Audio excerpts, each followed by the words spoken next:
It is often said that wealth and poverty are passed down through generations. Unfortunately, this statement holds true in most cases.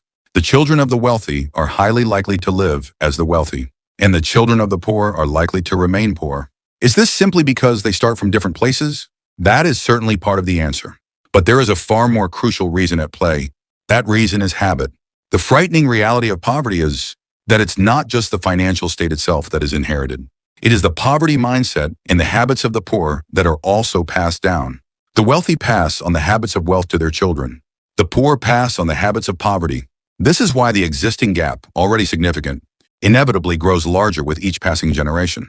However, this also means that by changing your habits, you can overcome the wealth disparity you were born into. Countless self-made millionaires who grew up poor, but use their circumstances as motivation, prove this point. So what exactly are the habits that keep people poor? And how can we change them? Today, let's explore 3 habits of the poor that the truly wealthy never adopt. Based on the psychology of money. This book often referred to as a financial Bible in the investment world. Before we dive into the main topic, let me briefly share my thoughts on this book. I once introduced another book as the single essential, read for passing on the language of wealth to your children. I believe we need to add one more book to that list. This book is simply phenomenal.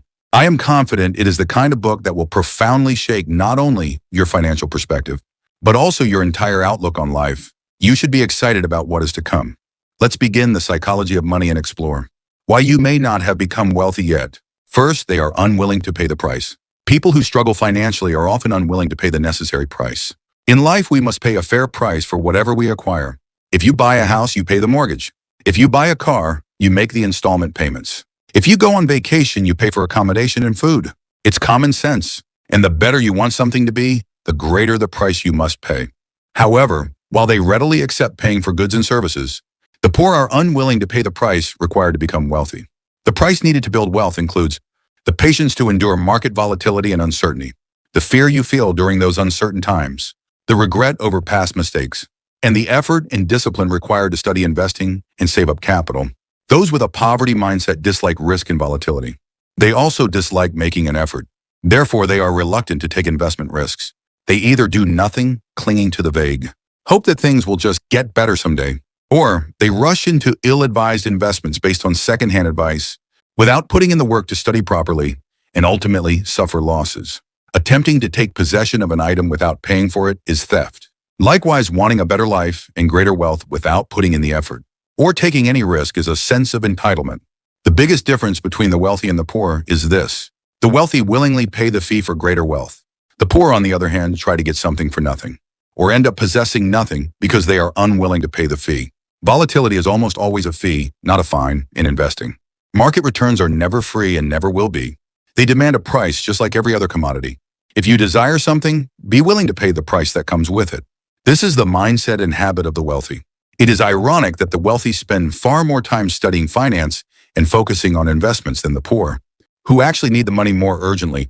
If you cannot instantly overcome the wealth gap, you must gradually narrow it by paying a higher price to become wealthy, just as the rich do. This advice applies not only to investing, but to every area of life. What would you say to a friend who wants to be healthy, but eats takeout every day and watches YouTube on the couch, all while complaining, "Why can't I lose weight?" You would probably tell them, eat less and go exercise, because discipline and exercise are the rightful price to pay for health. What must you do if you want to become smarter and change your life? You must read books. Will your life change if you just sit in your room, not reading and grumble, "Why is my life like this?" Yes, it will change. It will change for the worse. There is no free lunch in the world. If you want something, pay the appropriate price for it. If you want wealth, study investing and willingly endure the volatility, anxiety, fear, and regret that come with the investment process. If you want success, give up your idle time and leisure. Read books or put in the effort required for success. A life of poverty or one that doesn't go as planned is often the result of an unwillingness to pay the price. Second, they take cues from people playing a different game. People with a poverty mindset often lack established investment principles. As a result, they are easily swayed and dragged along by every opinion they hear. Of course, listening to others is necessary for wise investment. However, the critical question is, whom are you listening to?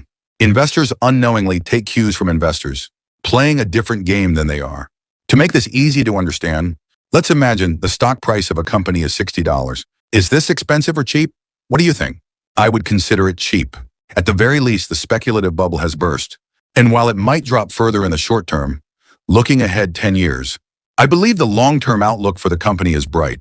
But there is a trap in what I just said. I said it's cheap only when viewed over a 10-year horizon. For a long-term investor looking at 10 years, it's cheap. But what about a day trader who executes trades daily? For them, if the price is likely to fall today, it is expensive, regardless of what happens in a year or 10 years. Conversely, consider someone who argues that a certain company's valuation is insane, and the stock needs to fall further. From their perspective, the current stock price is expensive. However, if a day trader sees that the price has already dropped 70% in a year, they might think a short-term technical bounce is possible. For that person, the stock is now cheap. The long-term investor and the day trader are playing completely different games.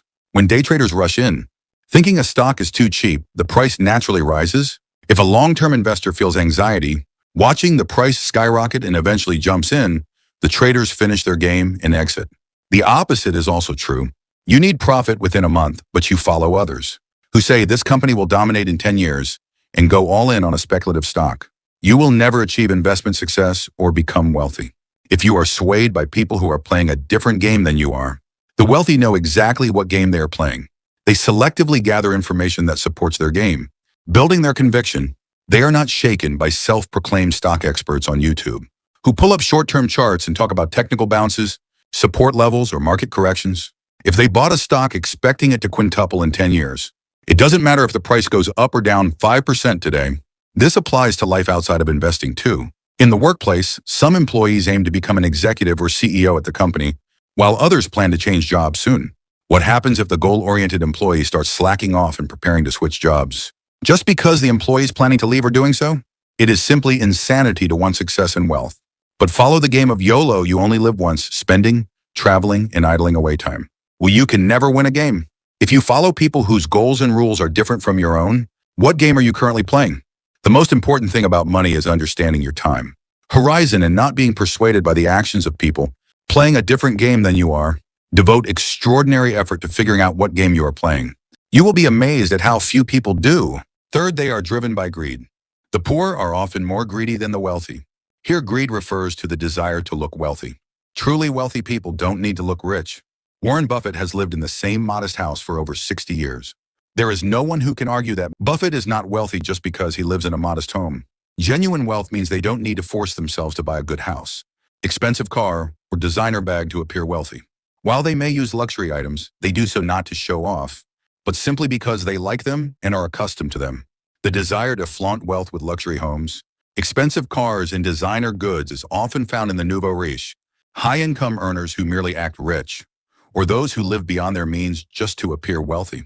They see the luxurious items effortlessly used by the truly rich and form the false equation luxury item wealthy. However, a luxury item tells us nothing about how wealthy a person is. It only tells us how much money they have spent. Someone driving a $100,000 car might be wealthy, but the only data point we have about their wealth is that it is $100,000 lower than it was before they bought the car, or they now have $100,000 more debt. We tend to judge wealth by what we see, because that's the information in front of us. We cannot see other people's bank accounts or stock balances, so we rely on external appearances to gauge their financial success. The luxury items, imported cars, and expensive houses you see cannot be proof of wealth. In fact, the very things we typically think of as proof of wealth often prevent people from becoming wealthy in the first place. The wealthy became wealthy because they chose not to spend money on things that would only make them look wealthy. The fastest way to feel rich is to spend a lot of money on great stuff. But the way to be wealthy is to spend the money you have and not spend the money you don't have. It is that simple. The only way to become wealthy is to not spend the money you have.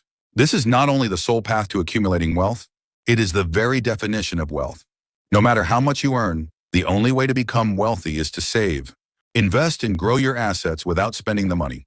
Consumption is merely the outflow, the result of the wealth you have accumulated. Consumption is not how you get rich. Those with a poverty mindset often spend away their opportunity to become truly wealthy by trying to appear rich before they actually are. If you genuinely want to be wealthy, there is only one thing you must do: abandon the desire to appear wealthy and simply avoid spending money. Furthermore, the poor are driven by the greed to change their lives in a single stroke. They expect one all-in investment or one risky gamble to change everything. It is true that you must take risks to become wealthy. However, the poor either avoid all risk or, conversely, engage in extreme leverage. and go for a single excessive gamble. But this is not the type of risk the wealthy talk about. You must take risk to get rich. But no risk is worth taking if it can wipe you out. In a game of Russian roulette, the odds are in your favor. But the unfavorable outcome of Russian roulette is not worth the favorable outcome. This is a content piece about money, but there are many things more important than money in the world. Things like your loving family, partner, friends, your happiness and freedom. Actions that could risk losing these things, which are more precious than money, are not calculated risks. They are simply insane. If the outcome of an investment or business failure could mean losing everything and being unable to spend time with your loved ones, you should not do it. The poor become poorer because they risk what is truly important to them in their pursuit of money, and then they fail. And once they fail like this, they cannot recover. The wealthy take risks, but only within a boundary that does not jeopardize their psychological well-being, family happiness, and personal freedom. This is what allows them to stay in the game long-term and harness the power of compounding interest. You must abandon greed, the desire to look rich, and the get-rich-quick mentality that seeks to close the wealth gap in one go are habits of the poor. Examine your habits. Do you have the habits of the wealthy? Or do you possess the habits of the poor? Wealth and poverty are inherited, but the inheritance is determined not by the size of the money received, but by the habits that are passed down. If you want to be wealthy and successful, pay the appropriate price for it. The anxiety, fear, and the effort and sweat you put in to build wealth are the necessary fees you must pay to become wealthy. Figure out what game you are participating in. Are you a value investor or a day trader? Do you want to be a scammer or an entrepreneur? Be clear about your game. You will never win if you follow people who are playing a different game than you are. Do not be greedy. The only way to become wealthy is to not spend money. Let go of the desire for things that only make you look rich, and do not risk what is truly precious to you in the greedy pursuit of getting rich quickly.